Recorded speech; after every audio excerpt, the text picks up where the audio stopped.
안녕하십니까. 박훈탁TV입니다. 러시아 정교회 키릴 총대주교가 세상의 종말을 경고했습니다. 러시아의 전직 대통령 메드베데프가 러시아가 재래전에서 패배하면 그것은 핵전쟁을 의미한다고 경고했습니다. 독일이 중전차를 우크라이나에 보내는 것을 결정하지 못했습니다. 방송 전에 한 말씀 드리겠습니다. 여러분들 잘 아시다시피 제가 해임 취소 행정소송 진행하고 있고 광주가 제기한 터무니없는 손해배상 청구 소송도 준비하고 있습니다. 제가 많이 힘들고 어렵습니다. 제 방송에는 광고도 잘 붙지 않습니다. 광고가 붙어도 하루나 이틀 뒤에 붙습니다. 여기 후원 계좌 있습니다. 자율 구독료 내는 셈 치고 좀 도와주시기를 간곡하게 부탁드리겠습니다. 거침없는 전 러시아 대통령이자 현 안보리 부의장 드미트리 메드베데프는 지난 목요일에 러시아가 패배 직전에 있다면 핵전쟁이 뒤따를 가능성이 높다고 최근 서방에 엄중히 경고했습니다. 그는 텔레그램에서 재래식 전쟁에서 핵보유국이 패배하면 핵전쟁이 촉발될 수 있다고 썼습니다.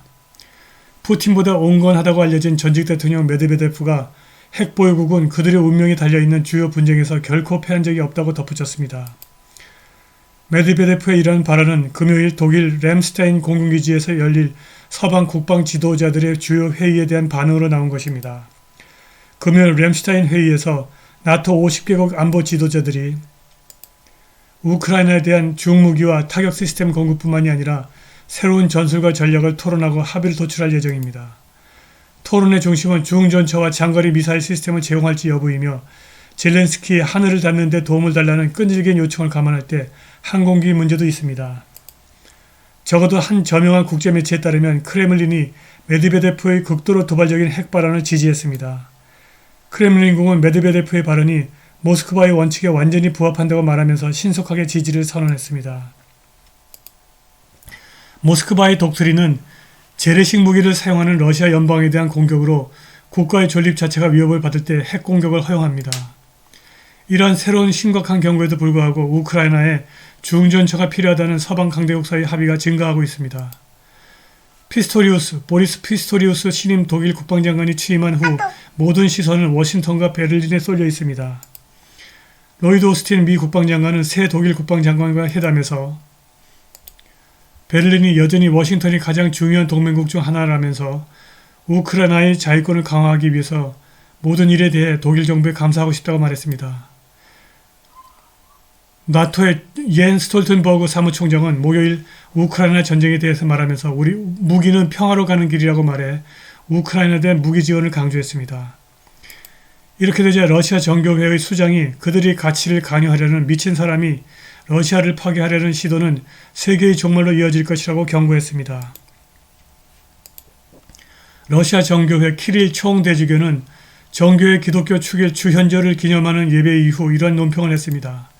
광인은 강력한 무기를 가지고 있고 극도로 강한 사람들이 거주하는 러시아가 적에게 굴복한 적이 없고 항상 승리하여 등장했음에도 불구하고 패배할 수 있다고 믿을 만큼 어리석다. 키릴은 또 그러한 미치광이들이 가치라고도 부를 수 없는 어떤 가치를 그들에게 부과하여 그들이 다른 모든 사람들과 같게 되고 세상의 대부분을 지배하는 권력을 가진 자들에게 복종하도록 시도하는 것을 비난했습니다. 키릴 총대주교는 우리는 주님께서 그 미치광이들을 일깨우시고 그들이 러시아를 파괴하려는 어떤 욕망도 세상의 종말을 의미한다는 것을 이해하도록 도와주시기를 기도합니다. 라고 말했습니다. 한편 뉴욕타임스는 크렘린이 전술 핵무기를 사용해 보복할 것이라는 가능성이 희미해졌다면서 미국이 우크라이나와 협력해 크리미아를 공격하는 방안을 고려하고 있다고 보도했습니다. 평론가 크리스 메나하는 바이든 주변인 네오콘들이 러시아가 우크라이나에 대해서 핵무기를 사용하도록 조롱하고 있다고 말했습니다. 그런데 다행스럽게도 미국과 나토 동맹국들은 러시아가 유럽에서 핵전쟁 가능성을 언급함에 따라 독일의 레오파드 중전차를 우크라이나에 공급하는 데 합의를 이루지 못했습니다. 나토와 약 50개국의 국방 지도자들이 11개월 전 러시아가 우크라이나를 침공한 이후 처음으로 어제 금요일 독일의 람슈타인 공군기지에서 회담을 가졌습니다.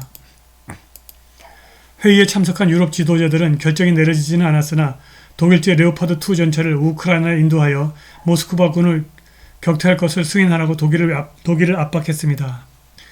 전차 제공에 독일이 동의하지 않은 것은 그러한 무기 공급에 대해서 나토 안에서 분열이 커지고 있다는 신호일 수 있다고 알자지라는 해석했습니다. 독일 국방장관 보리스 피스토리우스는 독일이 일방적으로 우크라이나에 대한 레오파드2 중전차 인도를 막고 있다는 비난을 부인하면서 독일은 동맹국들 간의 합의가 이루어진다면 신속하게 움직일 준비가 되어 있다고 말했습니다. 전차를 보내야 하는 이유와 보내지 말아야 하는 이유가 있고 거의 1년간 지속되고 있는 전쟁의 전체 상황을 볼 때 모든 찬반 양론이 매우 조심스럽게 다뤄져야 한다고 그가 이유는 설명하지 않고 말했습니다. 우크라이나가 러시아와의 전쟁에서 핵심을 간주하는 전차를 키예프에 제공하라는 베를린에 대한 압력이 증가하고 있습니다. 그러나 단합된 동맹이 있고 독일이 그것을 방해하고 있다는 인상은 잘못된 것이라고 피스토리우스가 말했고 내가 여기서 개진한 견해를 공유한다고 말하는 많은 동맹국들이 있다고 덧붙였습니다.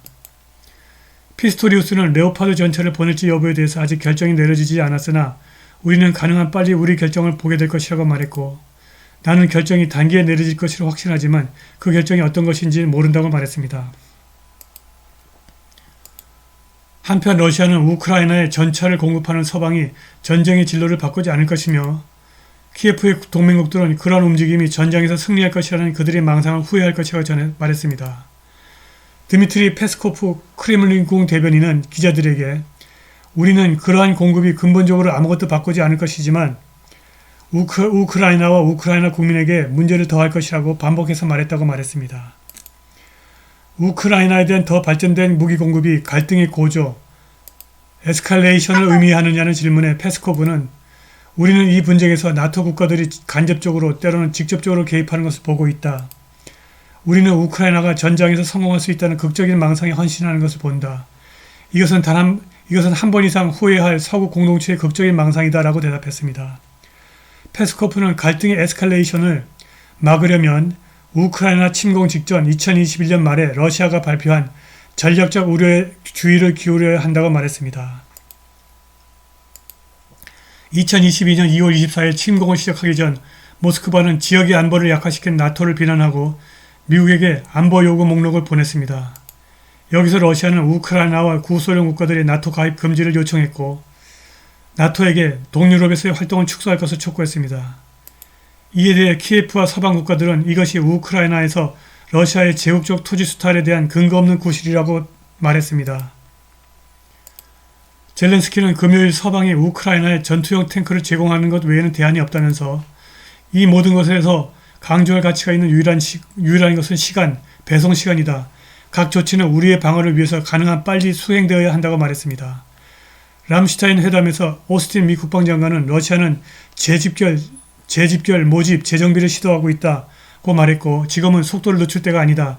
깊이 파고드는 시간이다. 우크라이나 국민들이 우리를 지켜보고 있다고 덧붙였습니다. 미국은 목요일 우크라이나에 대한 추가 군사지원 25억 달러를 발표했으나 여기에 아브라함스 중전차는 포함되지 않았고 핀란드도 우크라이나에 4조 유로의 추가 지원을 발표했으나 레오파드2 중전차는 포함되지 않았습니다. 러시아의 핵무기 사용을 시사한 벼락근 전술이 나토의 고조 전략에 제동을 거는 데 성공한 것 같습니다. 러시아가 재래전에서 지면 네오콘의 주장과 달리 핵무기를 사용할 확률이 거의 100%에 가깝습니다. 돌과 나토가 꼬리를 내리는 것 같습니다. 오늘 방송은 여기까지입니다. 감사합니다.